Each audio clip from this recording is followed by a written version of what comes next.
Hey, what's up you guys? ShartimusPrime here doing another G.I. Joe Classified action figure review on the Hasbro Pulse exclusive deluxe Cobra snake battle suit. And oh my goodness, this looks so damn badass. I remember seeing the Cobra snake first show up. I think it was in issue 19. We see Snake Eyes wearing it first, and this looks more articulated than how the snake looked in those panels, as you can see right over here. But damn it, this is looking badass already. Love the product shots. You get another product shot over there. You can see that the snake is number 162 in the line. And then you can see all these product shots and showing you how you could use these different features of the snake. Then on the top, you get a spot varnished Cobra logo. Not much more at the bottom. So let's get to it and crack this thing open. And if you're trying to get your other G.I. Joe Classified figures, you can do so. Big! Get your big badass toys at BigBadToyStore.com. Click the link in the description below.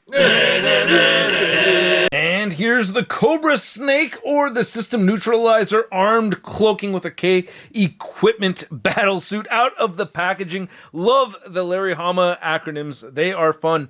And this figure is a lot of fun. And yes, I do have a Cobra Trooper in there because I cannot have a mech suit without somebody piloting it. It's just this weird thing I have. I got to put somebody inside there. But hey, very, very cool figure. I am really enjoying it.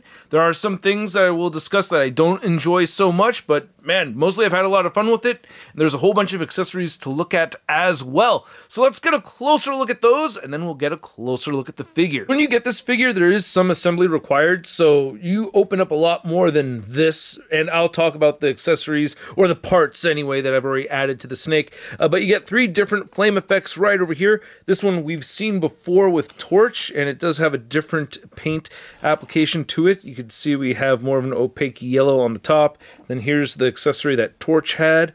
So you can see it's the same, sculpt and everything, just different. And I like this better. This looks really good. And then you also get this accessory, which I don't remember which figure this came with off the top of my head, but I have seen it before. And then you get this little smoky effect right over here. And then you can swap out at the wrist with these different weapons, like this flamethrower, which looks really good. And you can move this back and forth. And then you could go ahead and plug in one of these effects right over here. And it can be kind of a tight fit. You can see it really got to push in right there, but it ends up working out.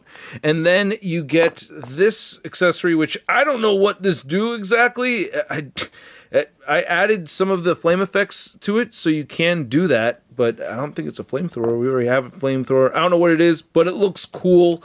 And then you get this missile right over here.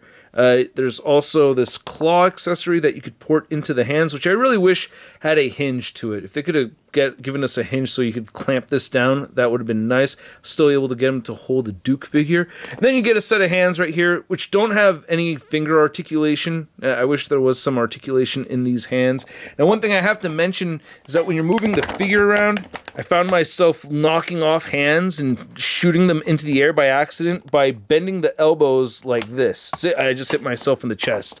Don't worry, did not break a rib. But if you have something plugged in there and you want to move the elbow, make sure that you move it by the forearm. Don't put the pressure on the hand or the accessory right over there. Put the pressure against the forearm and you won't be hitting yourself and getting extra broken ribs. And here's a closer look at the snake, and holy crap, I love this thing. One thing I gotta say about it right off the top is that it does have this beautiful black wash throughout the whole figure, all throughout the front, all throughout the back, on the sides. Makes me so happy to see. And I had this disconnected right over here.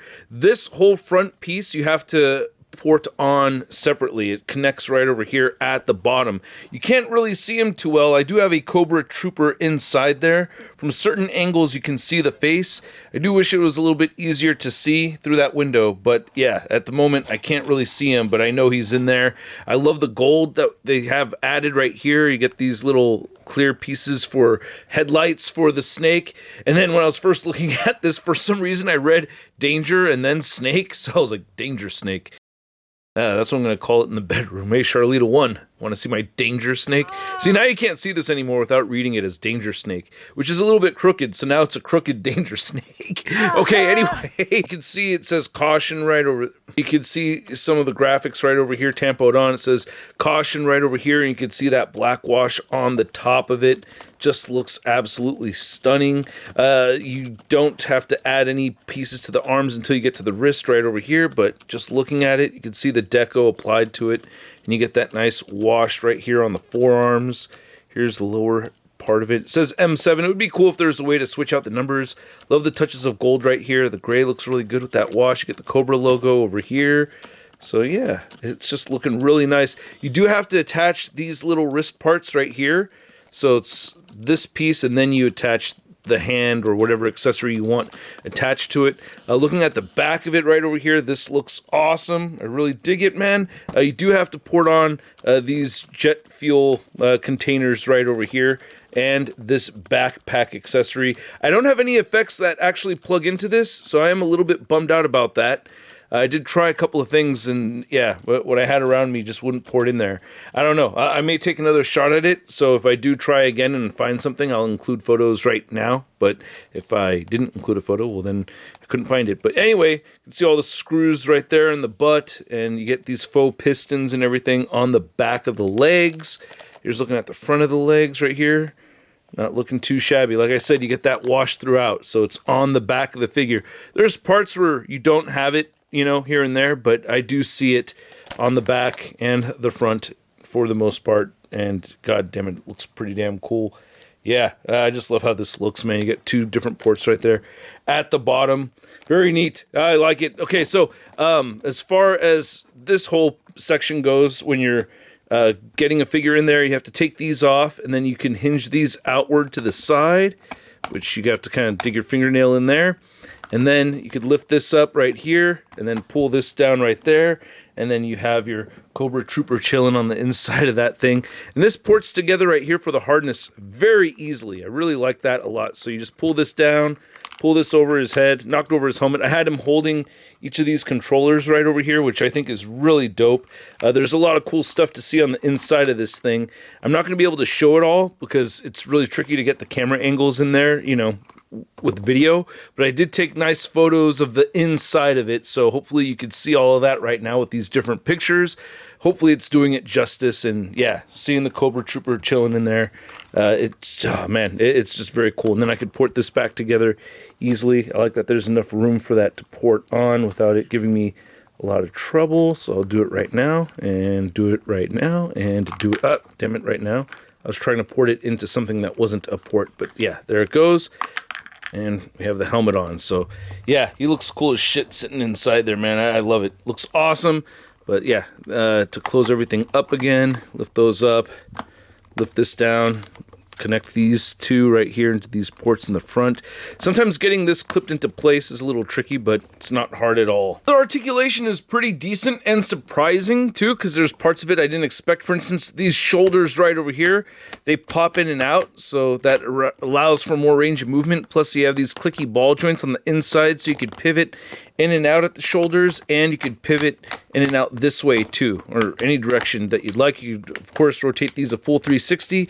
You get a bicep swivel right there, and then an elbow hinge that bends at 90 degrees, and yeah, these will pop off a little bit easier than I want. And of course, you could rotate side to side at the wrists, and you do get a waist cut on this, so I really like that. It does turn just that much side to side. Then you have a similar thing with the hips, where you could slide out, slide in like that, and then you could kick forward, up and above the 90-degree mark and back. And then yeah, this will pivot a little bit, just not as much as with the shoulders.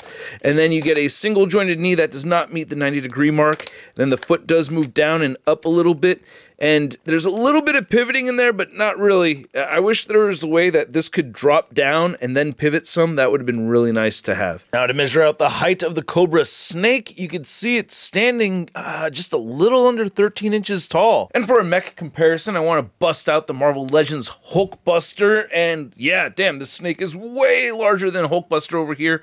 I gotta see if I could find other mechs that are around this size, though. I don't think I have any. And for another mech comparison, we have the snake next to the Heat Boy Toys Leonardo mech. And for a final mech comparison, and I know I don't have all my mechs out here, especially my Gundam figure, right? Anyway, I wanted to bust out Gypsy Danger right over here, and it's been a while since I've held this figure. Then here's the Cobra Snake next to your average 6-inch scale figure. We have the Marvel Legends Big Time Letdown 6-armed Spider-Man. Whoa, that thing looks cool, but way too bumpy of a ride for me. Nope, I would get motion sickness. Hey, where'd you... So I hope you guys enjoyed this video, and if you did, feel free to show some love by simply clicking that like button, and if you're new here, go ahead and hit that subscribe button. I have more Joe figures I want to review on the channel, and hit that join button if you want to support this content via Patreon and membership. And I really love this thing. I love mechs in general, so I was already excited over the concept of it. When I'd first seen it in the comics, I was like, ooh, I want that as an action figure. So for me, this was a must get.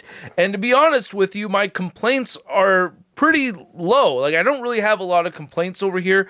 I do wish they had a way to get those ankles to drop down so that we can get some ankle pivot. That's probably my biggest gripe. There's also that issue with the hands, but it's not really an issue. It's just, you know, where you put the pressure on the forearm and you'll be fine. So yeah, not a lot of griping to go on over here. I really do like it. It is fairly hollow. It is fairly expensive. It costs around 75 bucks. I don't mind the hollowness of it. With all the paint on it, it certainly does not feel cheap to me. I just wish it maybe had a little bit more articulation, but at the same time, it did have a little bit more articulation than I thought it would. The price point is the toughest part. I feel like, I don't know, this could be closer to 60 bucks. I would prefer this to be closer to 60 bucks, but it's at 75 bucks. I still really like it a lot. It just feels high. So at that $75 price point, I'm going to give the Cobra Snake a sud rating of... I love it! And I'd like to know what you guys think. So please let me know in the comment section below. If you want to see the latest in action figure news, you can find it all over at toynewseye.com. And if you want to stay in touch with me on social media, you can find me on Instagram, Twitter, Twitch, TikTok, and on whatnot. And I'll catch you guys later. Peace!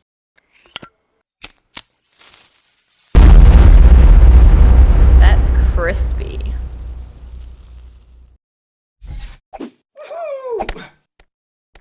Hey, new ShartimusPrime videos. Hey, you should click one. Yeah, click on one of them. Or subscribe if you haven't.